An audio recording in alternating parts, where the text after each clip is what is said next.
Hey folks, how y'all doing? Welcome back. An old man surrounded by grills. I'll tell you what. Wait on, did he say girls? No, folks, surrounded by grills. These grills. No girls surrounding me, just grills. So I'll tell you what, we're gonna do a mod tonight. And if you've been watching my channel, you see I got one of these cool little from Inkbird, one of these controllers that blows air and keeps your charcoal going. And you know, I got this thing's very affordable, and I've used it once, and I really like it. And I got to thinking, a lot of people, you know. Some people call it cheating. Some people said, you know, I don't need that. And you're right. And the reason I went for something that was very affordable is I don't plan on using this all the time. But I'll tell you what, there are times, especially here in the Midwest in the wintertime, where it's a raining, it's a snowing, it's a blowing. And you look at your charcoal grills and say, yeah, you know what, maybe I'll just use one of the pellets today, or maybe I'll just use a Masterbuilt today, or maybe I won't use anything at all. Oh, that would be bad. But yeah, I'm going to use something. But I believe that this thing right here is going to be a savior when it comes to cooking in inclement weather. But the thing about it is that it's not weatherproof.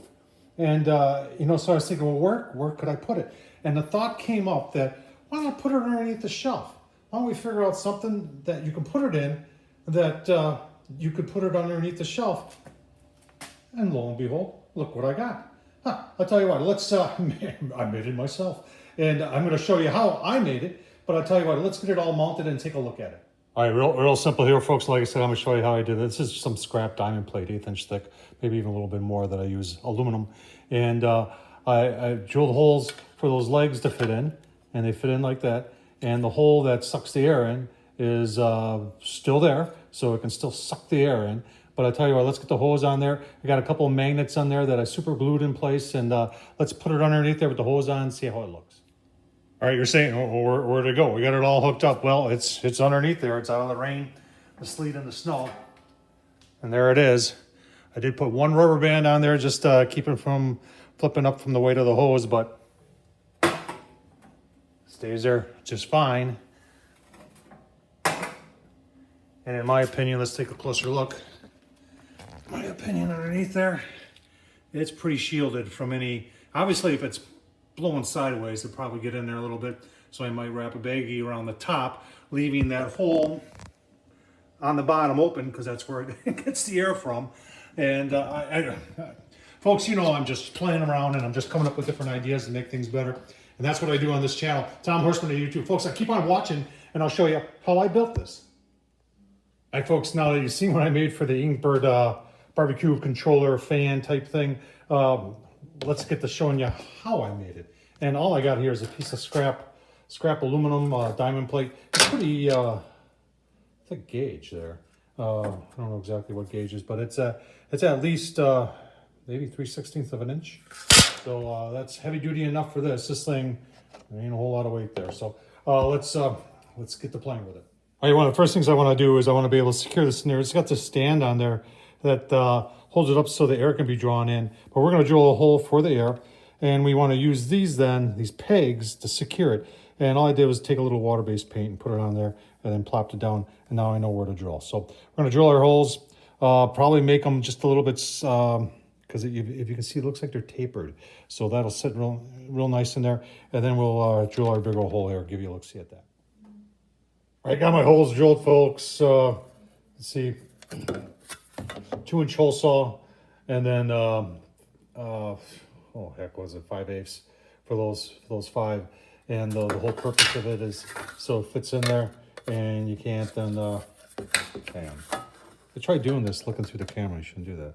So it can't blow off there. That's what's going to secure it. So I'll tell you what, we're gonna round some corners, and then we're gonna get the bend in. All right, give you a look at some of the layout here. 3 inches and 3 inches. So we're going to cut here, and then we're going to bend here 90, here another 90, which will wrap it back around. And this one will create, you know, I'm going to give this 3.5 inches. It's only about, actually I'm going to give it 3 inches. It's about 2.5 inches from the knob to the bottom here. So then that should work pretty good. So we'll get the cutting, get the bending. All right, we got our first 90 bent there. I've just got a real cheap brake press that I got off of grizzly.com, folks. And I use one of these things I got from Harbor Freight. This electronics got a magnet on it. You just zero it out, and then you just go to 90 degrees, And there's our first bend. Now we're gonna make the next bend right on that line right there, 90 degrees. All right, so that's what it looks like after the 2 bends. And like I said, the wind ain't gonna blow it out of there.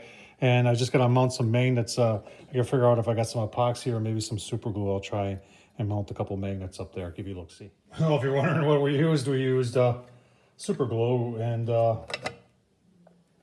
here's the hold. So there it is, folks. You saw it already, mounted to the grill. Super simple build to do. You could use your vise if you wanted to bend up some aluminum like I did. And I think it's gonna work great, especially like I said, I foresee using it. There are days in the winter when the wind is blowing and it's either raining, snowing, or sleeting, or you say, yeah, today's not a good day to do charcoal on the kettle. And this is gonna really, and I'm gonna prove it, folks. I'm gonna pick one of the worst days in the weekend here this coming winter, and we're gonna mount this underneath one of them shelves, and I'm gonna show you how this will really help you out when the weather is inclement. So appreciate you watching. Thumbs up, leave a comment. And as always, folks, thanks for playing along. Thanks for watching too.